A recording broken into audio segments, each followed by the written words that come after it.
स्वागत है आपका उस ज्ञान के द्वार पर जहां धर्म, कर्म और भक्ति मिलकर जीवन को सही राह दिखाते हैं। यह है भगवत गीता, कर्म, भक्ति और ज्ञान का मार्गदर्शन जो हर मनुष्य को सही राह दिखाता है। आइए जानते हैं भगवत गीता का इतिहास। मूलतः भगवत गीता एक प्राचीन ऐतिहासिक महाकाव्य महाभारत का अंश है, जिसकी रचना लगभग 3100 ईसा पूर्व में महर्षि वेदव्यास ने की थी।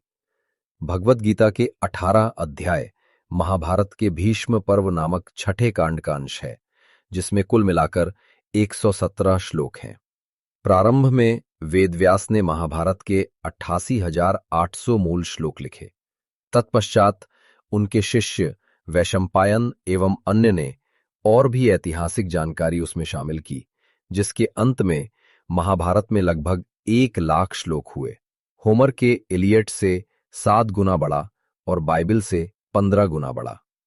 महाभारत का अर्थ है बृहद भारत का इतिहास, जो 2 झगड़ते राज परिवारों पांडवों, पांडु के पुत्रों और कौरवों, धृतराष्ट्र के पुत्रों की कथा सुनाती है। पांडु और उनके भाई धृतराष्ट्र दोनों हस्तिनापुर के कुरु राजवंश के वंशज थे। हालांकि धृतराष्ट्र ज्येष्ठ थे, वे जन्म से अंधे थे और इसलिए पांडु को राजभार संभालने का अधिकार मिला। महाराज पांडु की असामयिक मृत्यु हो गई और उन्होंने अपने 5 पुत्रों युधिष्ठिर, भीम, अर्जुन, नकुल और सहदेव को छोड़ दिया। जब पांडव अल्पवयस्क थे, उनके चाचा धृतराष्ट्र ने उनके प्रबंधन के तौर पर तब तक राजभार संभालने का निर्णय किया जब तक वे राज करने के योग्य न बन जाए। लेकिन उनके अपने पुत्रों के अत्यधिक मोह के कारण धृतराष्ट्र ने कपटपूर्ण योजना बनाई, जिससे दुर्योधन के नेतृत्व में उनके अपने पुत्र राजभार संभाल जाए। पांडवों की सुरक्षा के लिए अपने पिता की अनुमति से दुर्योधन ने पांडवों की हत्या करने के अनेक प्रयास किए। पितामह भीष्म, चाचा दुर्योधन और आचार्य द्रोण की सभी सलाहों के बावजूद दुर्योधन ने अपने चचेरे भाइयों के विरुद्ध षड्यंत्र रचना जारी रखा। लेकिन श्रीकृष्ण की छत्रछाया में रहकर पांडवों ने सभी जानलेवा षड्यंत्रों को टाल दिया। ऐतिहासिक रूप से श्रीकृष्ण पांडु की पत्नी रानी कुंती के भतीजे थे और इस प्रकार वे पांडवों के ममेरे भाई थे। परंतु कृष्ण केवल एक युवराज नहीं, स्वयं परम पुरुष भगवान थे, जो पृथ्वी पर अपनी लीलाएं रचने एवं धर्म की स्थापना करने हेतु अवतारित हुए थे। उनकी धर्मनिष्ठता के कारण पांडव उनके कृपापात्र बने। अनेक जानलेवा प्रयासों के पश्चात अंत में दुर्योधन पांडवों को खोटे पांसों के खेल की चुनौती देता है। दुर्योधन कपट से खेल जीत जाते हैं और पांडव अपना राज्य खो बैठते हैं।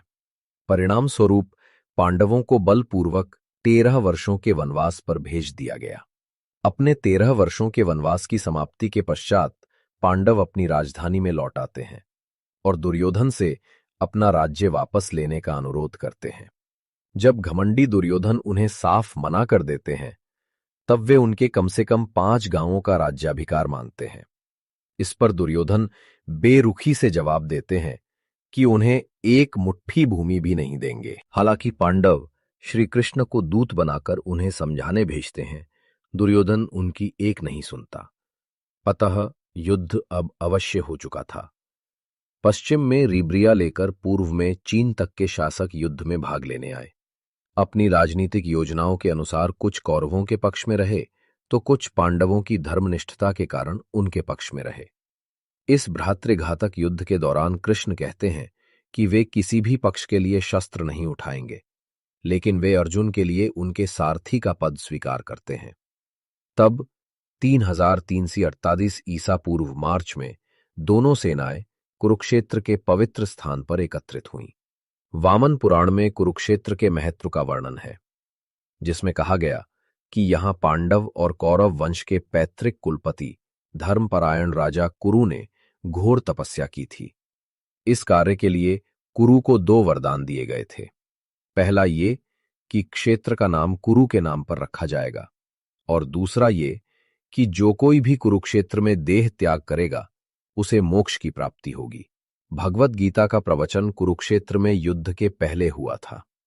जब दोनों सेनाएं युद्ध के लिए तैयार हुईं, दृष्टिहीन धृतराष्ट्र अपने राज दरबार में अपने विद्वत सलाहकार संजय के साथ बैठे और उनसे प्रश्न किए कि धर्मनिष्ठ पांडव क्या कर रहे हैं। महर्षि वेदव्यास के शिष्य संजय को दृष्ट दृश्य का सौभाग्य प्राप्त था, जिससे वे रणभूमि से दूर हस्तिनापुर में बैठकर ही युद्ध को देख सकते थे। संजय ने वृद्ध राजा को श्री कृष्ण और अर्जुन के बीच हुए पावन संवाद को सुनाया। इस प्रकार भगवद गीता को संजय ने सुनाया और मानव जाति की आध्यात्मिक भलाई के लिए उसे धृतराष्ट्र को दोहराया।